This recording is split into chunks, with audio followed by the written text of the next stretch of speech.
So ito na guys, ito yung ating itatry paputukin. Yan, kung makikita nyo is iba yung kanyang forma. So dapat meron kang flying tiger at ito lighter. So yan, itatry na natin. Lagyan na natin dito ng flying tiger. Yan.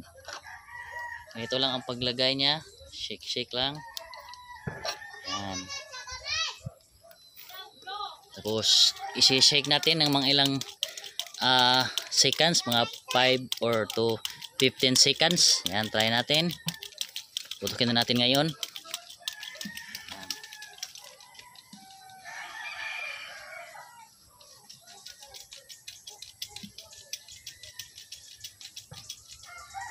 So putukin na natin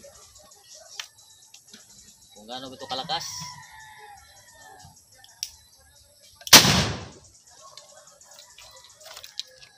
So yun lang guys, subscribe.